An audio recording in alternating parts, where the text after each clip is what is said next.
So this assignment we're gonna start today. Right after I finish up with this, you guys are gonna sketch out some ideas on a piece of paper. Just get your thoughts out on what types of photos you're gonna take, how you're gonna take them, what kind of angles. But the goal is that we're gonna use Photoshop and your portraits to combine your image, your portrait image, with text. And the goal of that is that we do this so it's more of a graphic composition, like graphic design. It'll elevate your photography and it'll drive home maybe like an idea that you have or a feeling. So the next slide here. This is an example of text and photos combined. This isn't what we're going for.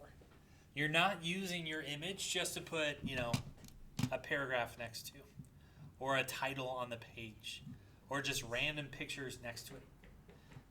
The idea behind this is to use Photoshop to its utmost capabilities and layer it with text. So it elevates it, it creates depth, not just a typed out word or a phrase, but pure depth with your design that you do. These are just two different portraits. They were black and white, and we have text layered just right on top. You're not going to have to write this much text, right? But I hope that you guys get the idea about combining text with your image. Now, this is a famous portrait, John Lennon, and this is one of the lyrics, right? And now, what has this person done with this text right here? Can you guys tell me? How did they make this? Yeah. Kind of. Not. Well, they did something to these letters, so you can only see the picture inside of those letters.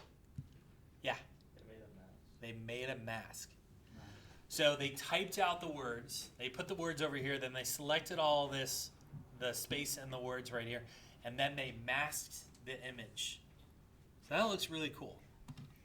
This is another example of that. This is a legit, it's taken out of a magazine, but you can only see parts of him inside the letters. This is a great example.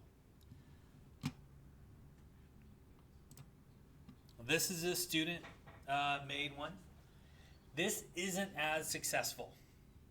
Right, they're trying to, layer text in here. It's motivational. We got the athlete right here about to start, and you see all this text in here. What you want to do is you want to not only put messages in, but layer them and put in a ton of them that they actually become a part of the image.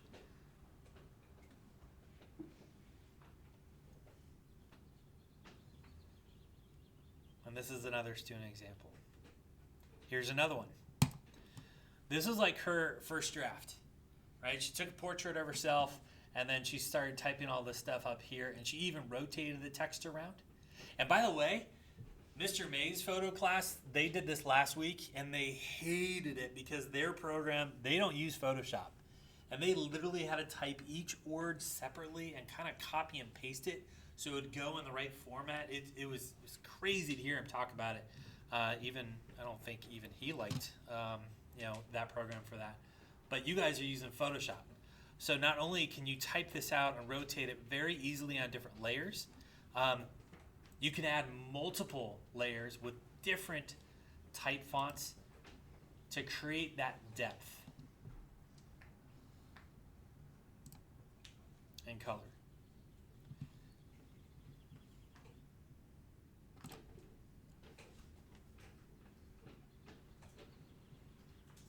So, what are we going to do? Well, we're going to go outside, and you are going to have a sketched out idea of the type of photo you want to take.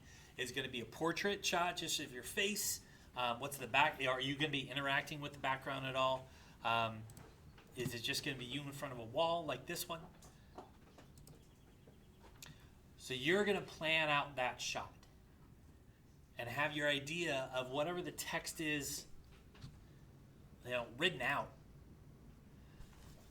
so that somebody else can take your portrait, your picture, and then you can get into Photoshop and start working with it. Now, the words that you can use anything really. You can use a phrase, you can use typed out words, kind of like that sports one where it's like motivational almost. You could do song lyrics, you could do poetry, you could do all sorts of things on here. But you got to come up with that on your own too. So I'm going to give you a good 15 minutes to really sketch out your ideas and think about it.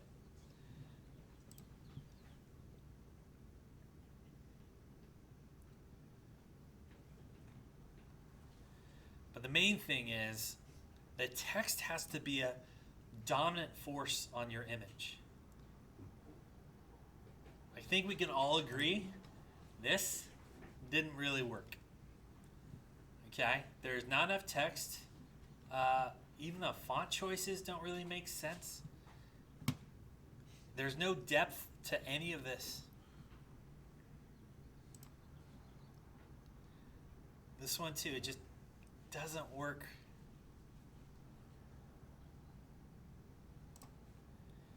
This one's getting a little bit better because they put the words in the basketball, right? But still, it's not the dominant force of this image, right? So the background and the person right here, when you look at this photo, your eyes are not drawn towards this text. That happens afterwards. It's drawn here.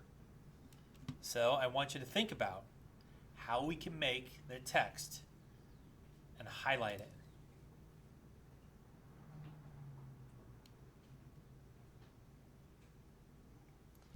So that's the goal. That is the assignment. Again, you should feel lucky to work on Photoshop instead of that other photo program that they have in May's class. So it's going to be much, much easier. So for the next 15 minutes, I want you to have a piece of paper out. I do not want you to work on your Google Slides. That's done. You got to do that for homework to catch up. I want everybody to sketch out their ideas, because at about 9:25, we're going to go outdoors and we can shoot in either of the quads. I'll give you guys equal amount of time in those quads outside to get your picture or your series, like get your 2 or 3 pictures done during class. Now, if you want to do, you could shoot outside of class as well, but you got to shoot something in the next 20 minutes. And if it doesn't work, then yeah, you could do this for homework as well, okay? So, guys got about 15 minutes. Let's go.